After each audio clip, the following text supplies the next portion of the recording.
Hi, can everyone hear me okay?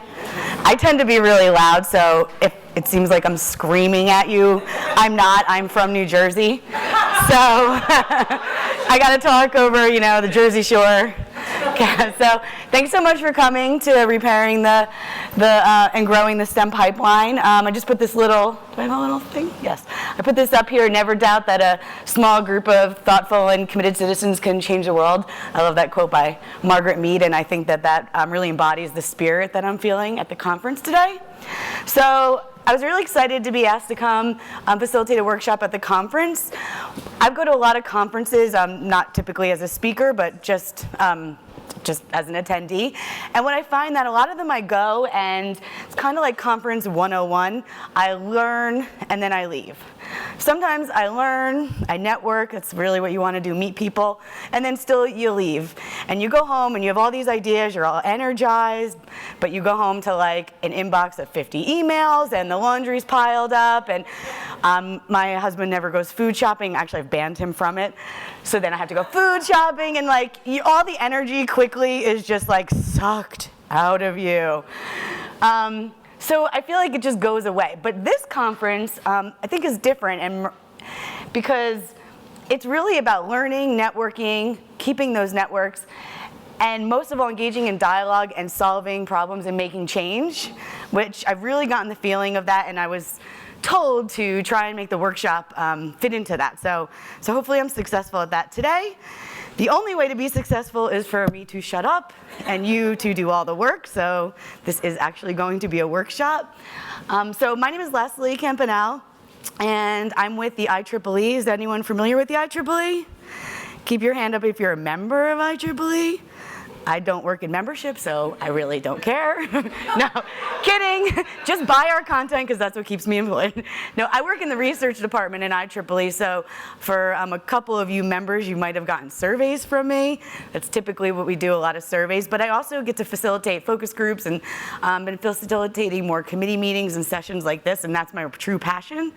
Also, this is so fitting that I got invited here, because IEEE just about 3 months ago, we did a diversity inclusion survey, and our results were good, but we decided to form a committee anyway. So this is just such a great learning experience for me. So I'm just super happy to be here. What is IEEE? Oh, IEEE, I'm sorry, is an association for engineers. So engineers and technology professionals. We're worldwide. We have about half of our members are in the US and half are outside. We have about 400,000, over 400,000 members now. Yeah. So enough about me. Why don't you guys get to know each other? So I'm super short on time, because we're 22 minutes in and we're supposed to only be 2 minutes in at this point. So we'll do this quickly, but I thought we would start by sharing something great you learned yesterday, and this idea was kind of stolen from me in the last session. I made my slides first. I'm gonna put that on the record. They took this from me. But that's okay. So if you want to just introduce yourself to someone around you don't know, and just take a couple minutes to share something that you learned yesterday, or something you heard, someone you talked to, something that resonated with you, really got your skin boiled, or something that made you really excited. So just a couple minutes to do that. All right, thanks everyone. I'm just gonna kind of bring you back in. Can I have somebody share a story that their neighbor shared with them? Does anyone want to share a story? I didn't tell you ahead of time you're gonna have to do that. So let's see how good your memory. Who has the best memory in here? Nobody? One story? It was funny because all three of us agreed that the highlight of yesterday was the workshop in this room on the 5 steps to building a truly inclusionary culture. Sorry, I must say that again. It was funny because all three of us agreed that the highlight of yesterday was the workshop in this room on the 5 steps of building an inclusionary culture, and that the women who did that workshop just knocked it out of the park. Yeah, I was in that workshop. I thought that was great. Anybody else? Okay, well, like I said, we're short on time, so I'll skip past this. But just keep in mind as we're working some of the qualities that you heard in the stories, because that's going to help us with the next part.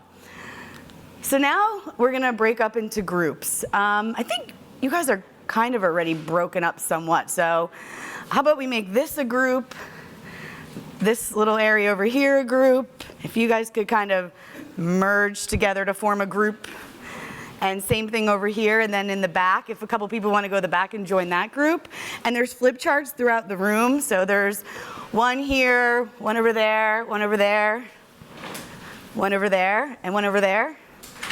So if you just kind of want to join together and identify one person who will take notes, and we're going to report out too. So I know I was in the workshop yesterday, and the person that had to take notes also had to report out. So I know nobody's going to want to take notes now today, but you have to. You're not leaving until we do this. No. So if you just want to kind of get together, identify one person to take notes and figure out how you're going to report out, then we can all take a nap. So just go ahead and take a minute to get together and do that. I'm going to tell you what we're doing in a minute. Just kind of take the time to get together, get yourselves situated.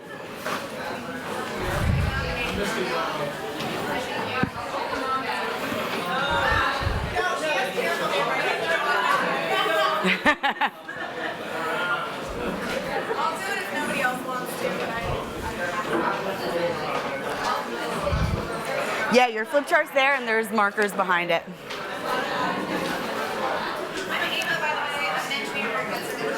All right, it looks like everyone's pretty much settled.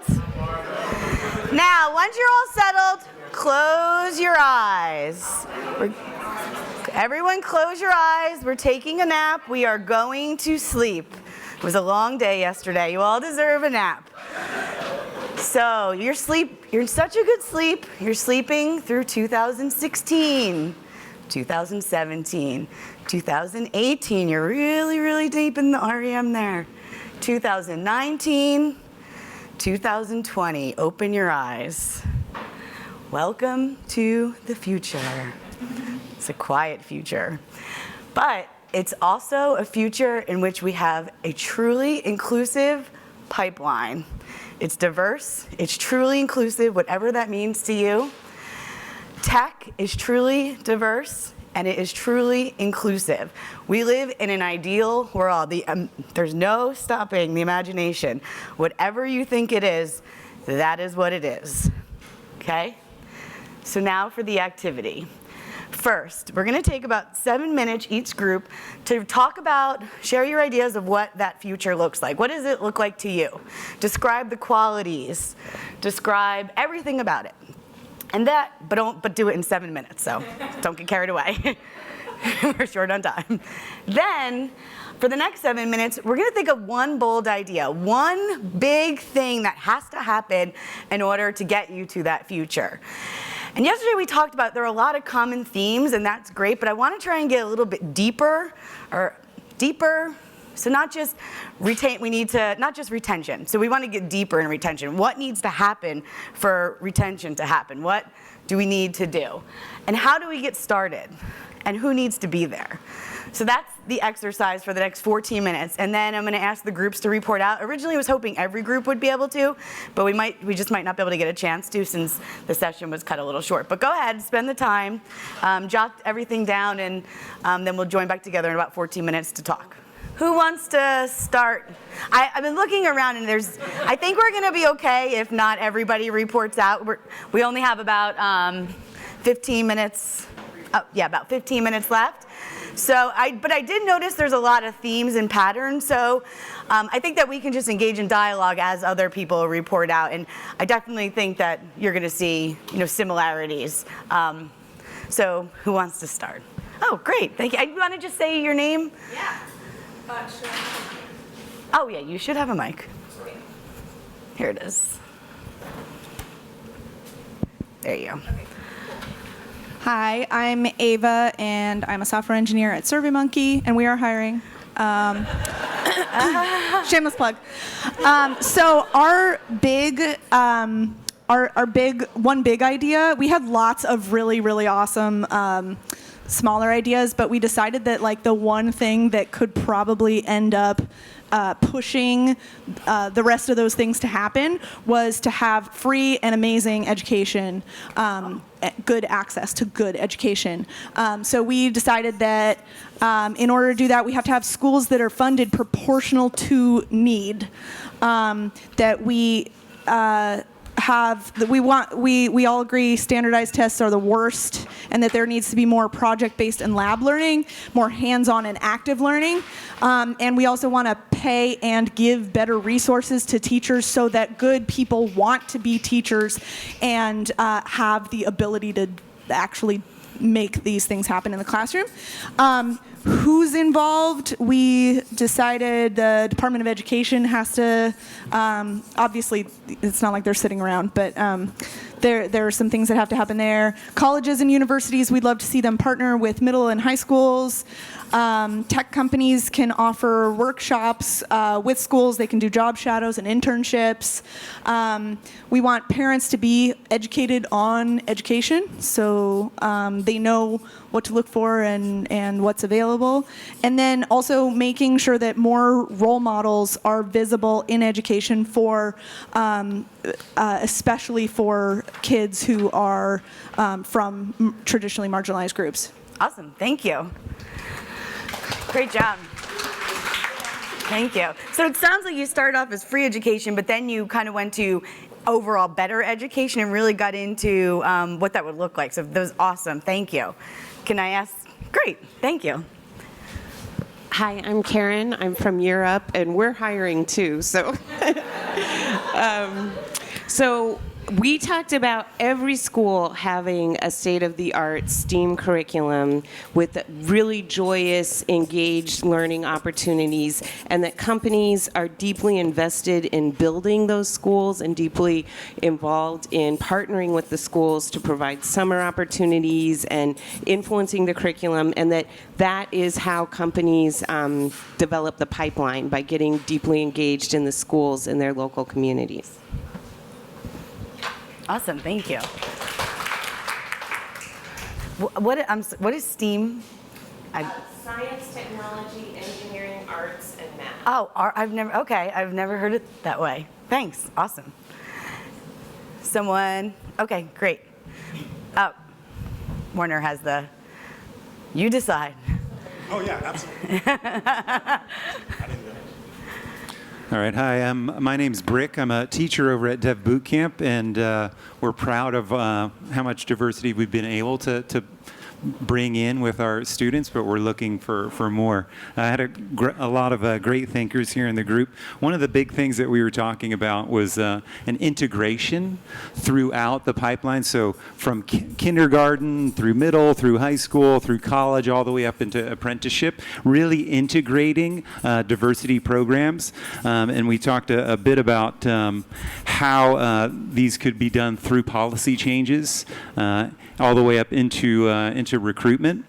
One of the other things that we felt really should be emphasized in this integration is empathy and exposure, a real emphasis on exposing the students that are participating to a wide range of diversity and building up empathy. Awesome.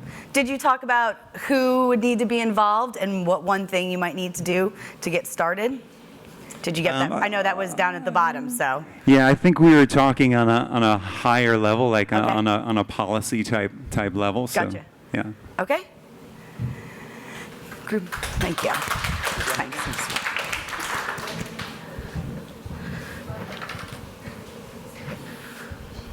So we talked about integrated free access to education, computer science everywhere, just in the same level that art can be taught in public schools, making sure that computer science is taught, considering computer science to be part of a regular science math curriculum as opposed to it being something separate and therefore scary. We talked about technical companies partnering with educational institutions and the participation of board members, investors, and VCs being involved in their communities locally, although we didn't get a chance to really talk about access everywhere outside of Silicon Valley, although that was something that I know other members wanted to bring up. Awesome. Thank you.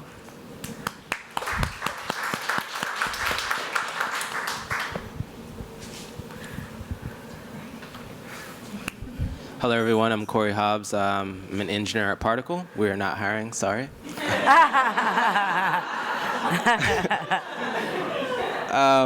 So we had a lot of the similar themes as a lot of the other groups, a lot of great minds in this specific group. We had a good team, good discussion. Some of our large, I forgot what the left side was. Bold ideas, or long story short, we agreed that the pathway needs to lose its bumps and more experience opportunities for jobs at the community college level.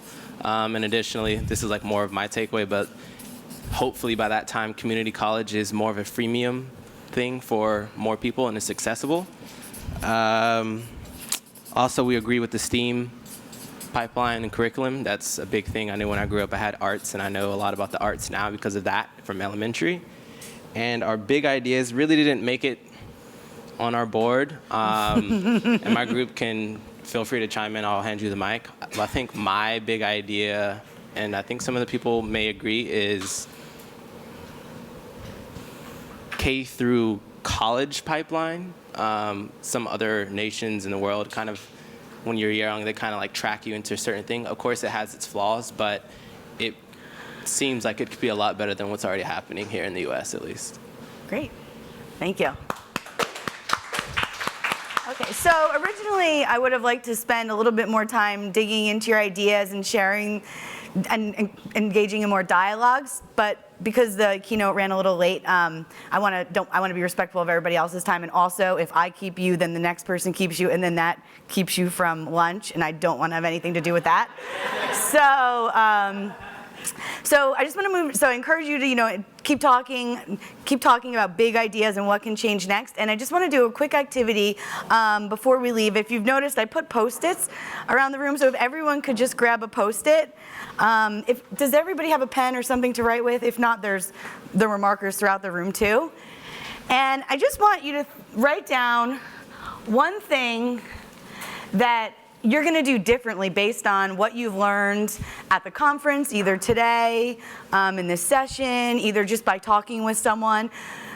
So what you've learned, one thing you're going to do differently, one thing you're going to I shouldn't say differently, one thing you're going to do differently, do more of, one thing you're going to do based on what you've learned. So kind of like taking a pledge for action. It doesn't have to be, go out and petition for free education. It doesn't have to be a huge, bold thing. It could just be one thing. So just take a minute or two and think about that and go ahead and write that down. And then I'm just going to ask a couple people to share. And I think, again, we're going to have similarities. So.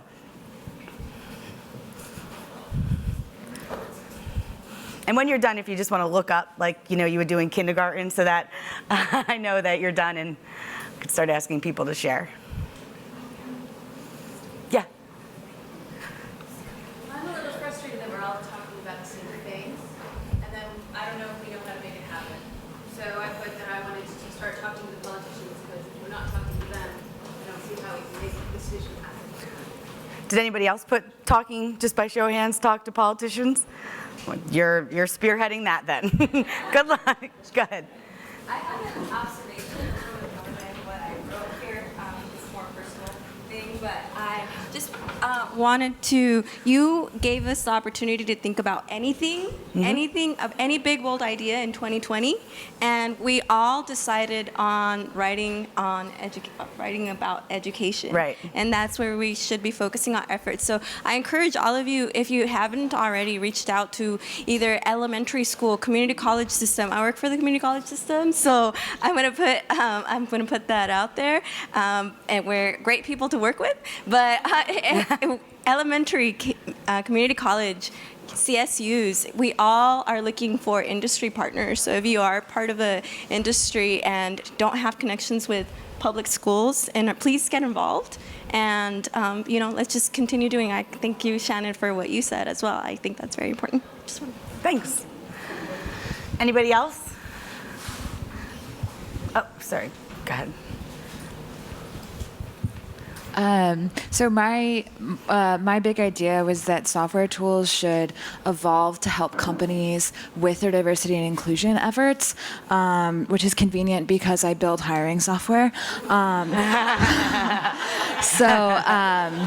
We currently have a single checkbox that lets any company collect EEO data for applicants, so they can do reporting. But what I would like to do is make that even easier. So one thing that I'm going to do is add diversity filters into reporting so that companies that are using Lever can get insights into what stages of their pipeline, like their hiring pipeline, not the big pipeline, but so maybe 60% of women are not making it from the on-site interview. Maybe there's a problem with that part of our hiring process. So that's what I'm going to do. Awesome. Wow, that's something specific. That's great. Go ahead. You wanna go next? One of the things I've been thinking about is making design inclusive from the get-go. Like, this conference has been very clear about trying to be inclusive from the get-go, which doesn't mean that it's perfect immediately. But I know I developed curriculum. I want to make sure my curriculum is more accessible and more inclusive before someone comes and says, hey, I need that inclusion. Awesome. That's great. Such specific things. It's really amazing. I'm going to keep working on visibility. I'm working on the I Look Like an Engineer billboard, and I think that'll help. But that's in the Bay Area, and I feel like people in the Bay Area already know that tech is an option. So I'm going to try and be more visible myself and get more visibility for tech outside of the Bay Area. Awesome. Anybody else? Awesome. I think that, go ahead. One more? I think this is something that I could do more so in my hometown county, because I was working with the Majority House with Kevin McCarthy, but kind of pushing his ear to integrate our school districts from K through 12, because they're broken up on all levels, and there's rarely a huge disparity of a wealth gap and knowledge gap depending on what school district you're in, and it's literally 1 mile away. You could be across the street and it's a completely different school district. So having K through 12 integrated, and then at least 1 to 2 corporate sponsors to kind of help that engagement. Wow. It really is amazing how we went from these very high level conversations to now asking individuals what they're going to do, and now you guys have very specific things, which is really cool, because I actually was not expecting that at all. I thought we were going to get more high level. So I encourage you, when you leave, hearing what people are going to do, and actually I was going to ask if you want to post yours on that gray wall. What you can do is people then can look at what's going on, and if you want to put your name or contact information, they can reach out to you, so you can start partnering. We've done that in the past, and we found that people actually do end up picking a Post-it up and saying oh, this is what this person can do. I want to work on this too. And then now you've moved past that come, learn, network, leave. You've moved to make change, and that's, I think, what everyone's really here for. So. I just want to make a plug. I'm a San Francisco Unified School District parent, and we have fantastic leadership. Richard Carranza, our superintendent, is a total change agent. They just built a brand new $56 million STEAM-themed junior high school in the Bayview. So if any of y'all live in San Francisco or care about San Francisco, I encourage you to get engaged with the San Francisco Unified, because he is really trying to make change. Okay, great. All right, well, thank you so much for coming. I really appreciate it, and I really enjoyed this session. I hope you all did too.